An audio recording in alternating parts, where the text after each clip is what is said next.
सुस्वागतम। आप सभी का स्वागत है आपका अपना मैथमेटिक्स एकेडमी चैनल पर। आज की इस वीडियो में अपन देखते हैं वास्तविक संख्या के अंदर आज अपन देखेंगे जो 1.1 की जो एग्जाम्पल है, आज अपन उनको सोल्व करेंगे। तो चलो शुरू करते हैं। यहाँ पर आपके पास में इसके अंदर उदाहरण नंबर 1 दिया जा रहा है। इसमें बोला जा रहा है कि संख्याओं 4 की पावर n पर विचार कीजिए जहाँ n एक प्राकृत संख्या है। जाँच कीजिए कि क्या n का कोई ऐसा मान है जिसके लिए 4 की पावर n अंक शून्य पर समाप्त होता है। अपने को यह बोला जा रहा है कि जो 4 की पावर n है वो कभी शून्य पे समाप्त होता है कि वो अपने को क्या करना बताना है। और n की जगह अपन क्या करेंगे, एक प्राकृत संख्या अपन रखेंगे। प्राकृत संख्या का मतलब गिनती की जो संख्या होती है उसी को तो अपन प्राकृत ये संख्या बोलते हैं। यहाँ पर मैं आपके सामने 4 की पावर n लिखूंगा। यहाँ लिखा है 4 की पावर n। अब इस वाले 4 की पावर n को मैंने ऐसा भी लिखा है कि 2 इंटू 2, इसके मैंने टुकड़े किया, अभाज्य गुणनखंड किया तो 2 इंटू 2 हो गए 4 के। तो यहाँ पर लिखा मैंने n, ठीक है।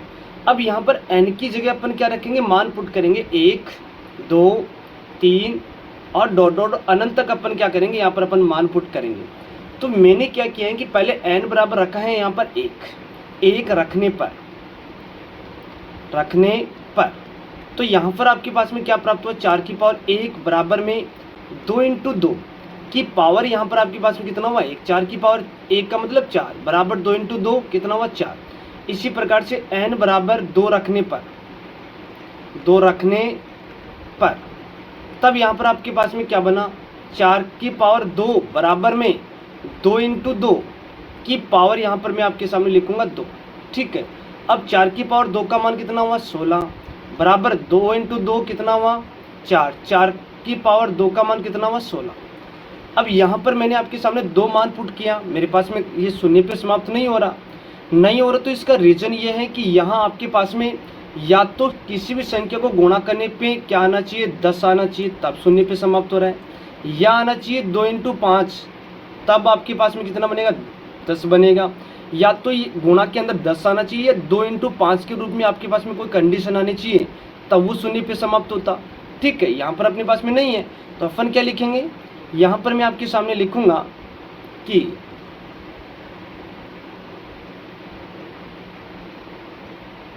यहाँ लिखेंगे संख्या का अभाज्य गुणनखंड करने पर संख्या का अभाज्य गुणनखंड करने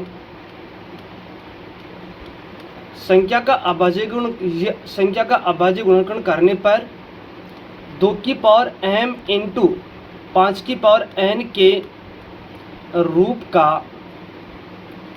का नहीं है।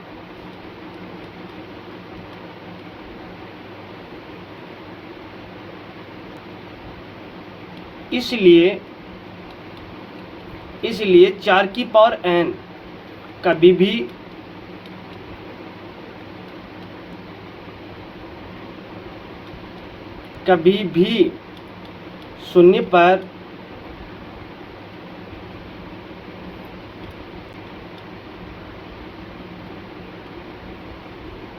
शून्य पर समाप्त नहीं होगा, शून्य पर समाप्त नहीं होगा, ठीक है। मैंने लिखा है कि संख्या का अभाज्य गुणनखंड करने पर 2 की पावर m इंटू 5 की पावर n के रूप का नहीं है, इसीलिए 4 की पावर n कभी भी शून्य पर समाप्त नहीं होगा। ये इसका क्या हो जाएगा, आंसर हो जाएगा। इसी प्रकार से आपके पास में इसका अगला क्वेश्चन है। इस क्वेश्चन में बोला जा रहा है कि इसका दूसरा उदाहरण है, संख्याओं 6 और 12 के अभाज्य गुणनखंड विधि से HCF और LCM ज्ञात कीजिए। आपको पहले तो क्या करना है, 6 और 20 का क्या करना है, अभाज्य गुणनखंड करना है। यहाँ पर मैं आपके सामने लिखूंगा 6 का अभाज्य गुणनखंड,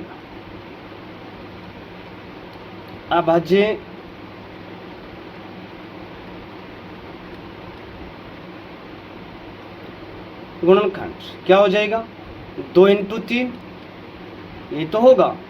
इसी प्रकार से आपके पास में 20 का क्या करेंगे अपन अभाज्य गुणनखंड यहाँ पर करेंगे, तो यहाँ लिखूंगा 20 का अभाज्य गुणनखंड, अभाज्य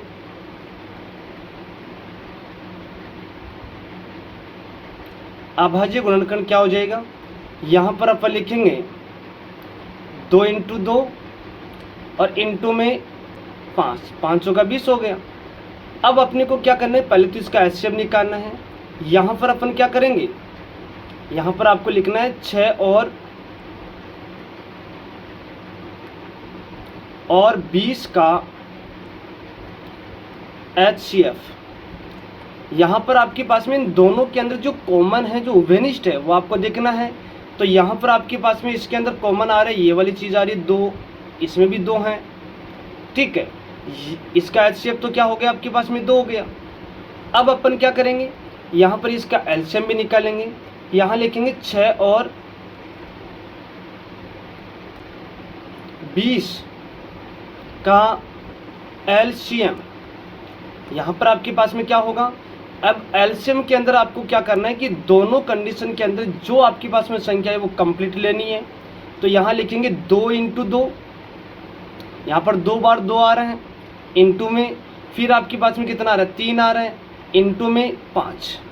अब क्या करना है, इसको आपको सोल्व करना। 2 को 2 से गुणा करेंगे 4, 4 को 3 से गुणा करेंगे 12, ठीक है। 12 को 5 से गुणा करेंगे 12 × 5 = 60, ठीक है।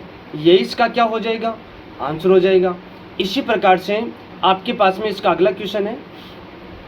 इस क्वेश्चन में बोला जा रहा है कि अभाज्य गुणनखंड विधि द्वारा 96 और 404 का एचसीएफ ज्ञात कीजिए और फिर इनका एलसीएम ज्ञात कीजिए। पहले तो आपको क्या करना है, इन दोनों का एचसीएफ ज्ञात करना। एचसीएफ ज्ञात करने के बाद में उसका क्या करना है, एलसीएम भी ज्ञात करना है। पहले तो अपने को क्या करना है कि 96 का अभाज्य गुणनखंड अपन निकालेंगे। यहाँ पर लिखूंगा 96 का अभाज्य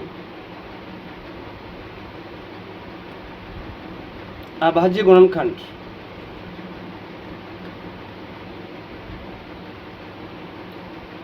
छियानवे का अभाज्य गुणनखंड आपके पास में क्या प्राप्त हुआ, यहाँ पर मैंने क्या किया है कि इसका अभाज्य गुणनखंड यहाँ पर मैं आपके सामने करूंगा।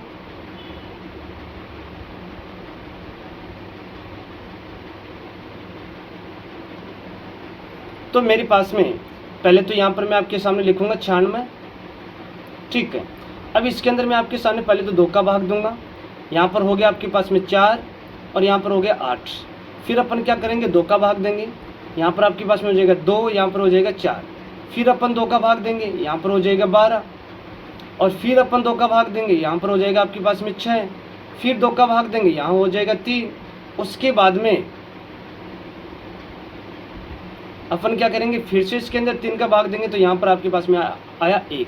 आपको तब तक भाग देता रहना जब तक आपके पास में 1 एक बचे। तो यहाँ पर ये इधर वाली संख्या यहाँ पर मैं आपके सामने लिखूंगा 2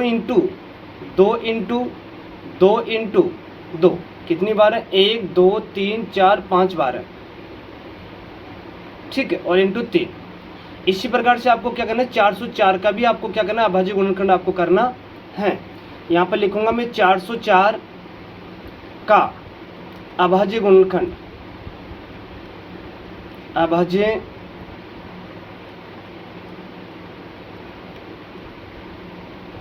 गुणनखंड। यहाँ पर आपके पास में क्या प्राप्त हो जाएगा, यहाँ पर मैं आपके सामने लिखूंगा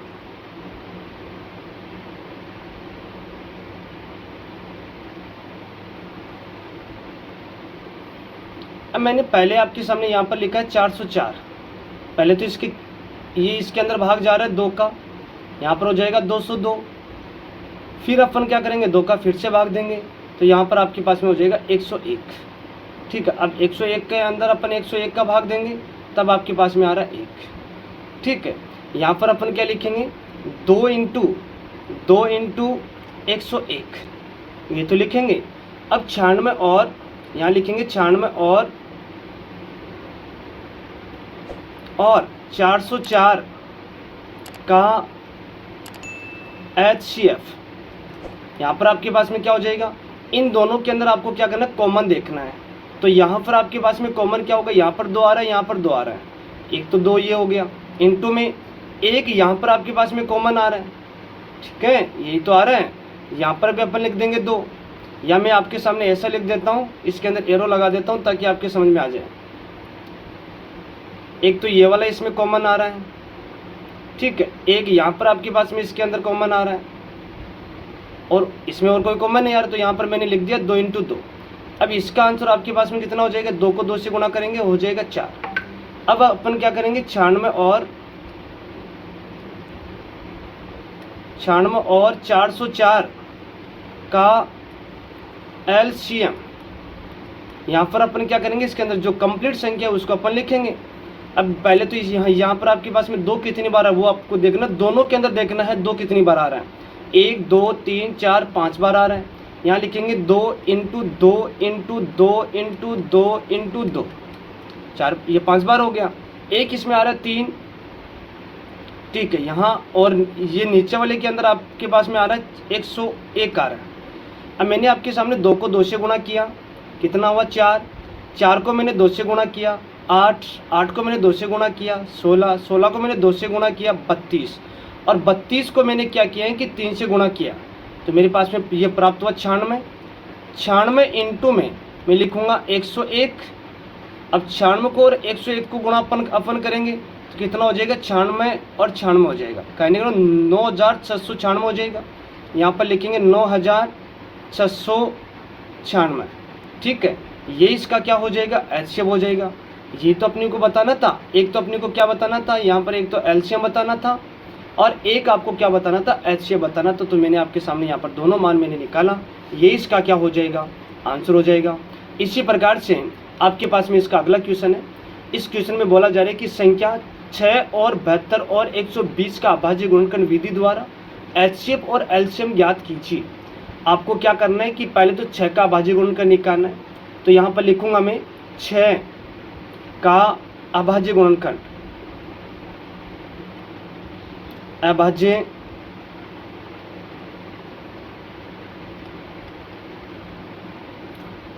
गुणनखंड कितना हो जाएगा, 2 × 3, भाई 2 × 3 6 तो होता है। उसके बाद में 72 का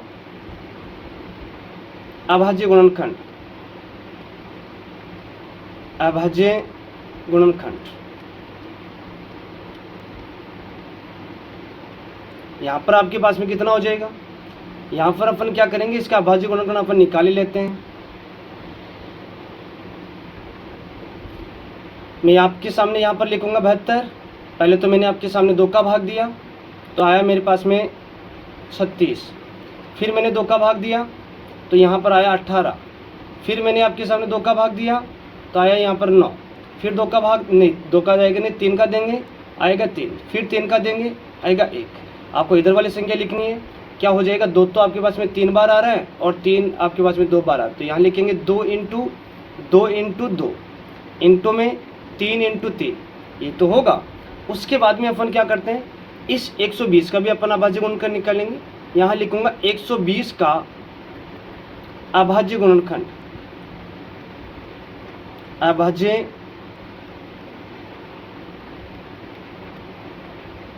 गुणनखंड। यहाँ पर आपके पास में क्या हो जाएगा, यहाँ पर भी अपन क्या करेंगे, इसका अभाज्य गुणनखंड यहाँ पर मैं आपके सामने निकालूंगा।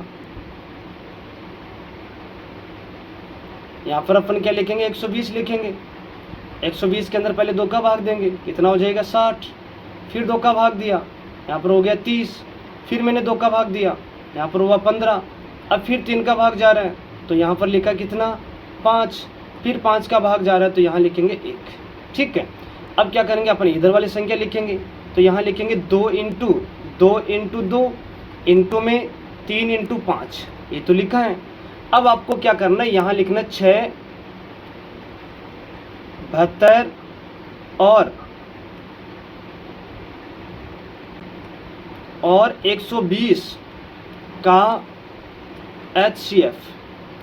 अब आपको इसके अंदर क्या करना है कि तीनों के अंदर देखना है कि कौन सा कॉमन आ रहा है। एक तो आपके पास में इसमें भी 2 है, इसमें भी 2 है, इसमें भी 2 है, एक तो 2 लिख देते हैं। एक इसमें 3 है, यहाँ पर भी 3 है, यहाँ पर 3 है, यहाँ पर अपन लिख देते 3। इसको गुणा करेंगे तो यहाँ पर आपके पास में कितना हो जाएगा 6। अब आपको क्या करना है, 6 और 6 72 और 120 का LCM अपने को निकालना है। अब इसके अंदर अपन क्या करेंगे, कंप्लीट लिखेंगे। अब तो यहाँ पर आपके पास में 3 बार आ रहे हैं, तो यहाँ लिखेंगे 2 इंटू 2 इंटू 2, और यहाँ पर 3 आपके पास में कितनी बार आ रहा है, 2 बार आ रहा है, तो यहाँ लिखेंगे 3 इंटू 3। उसके बाद में 5, और कोई संख्या रिपीट नहीं हो रही, ठीक है। यहाँ पर मैंने कंप्लीट संख्या लिख दी है। अब क्या करेंगे, इसको गुणा करेंगे, 2 को 2 से गुणा करेंगे 4, 4 को 2 से गुणा करेंगे 8, इंटू में 3 को ये 3 से गुणा करेंगे 9, इंटू में और 5। अब 8 को मैंने 9 से गुणा किया 72, इंटू में 5, कितना प्राप्त हो जाएगा। 5 को इससे गुणा किया 0, 7 पंजो 35, और 35 और 1 36। कहने के बाद यहाँ पर आपके पास में 6, 72 और 120 का जो एलसीएम है वो मेरे पास में प्राप्त हुआ है 360। ये इसका क्या हो जाएगा, आंसर हो जाएगा। अगर आज का वीडियो अगर आपको अच्छा लगा तो वीडियो को लाइक करना, शेयर करना, कमेंट करना और चैनल को भी सब्सक्राइब करना। कल अपन क्या करेंगे, जो 1.1 की जो क्वेश्चन है कल अपन उनको सोल्व करेंगे।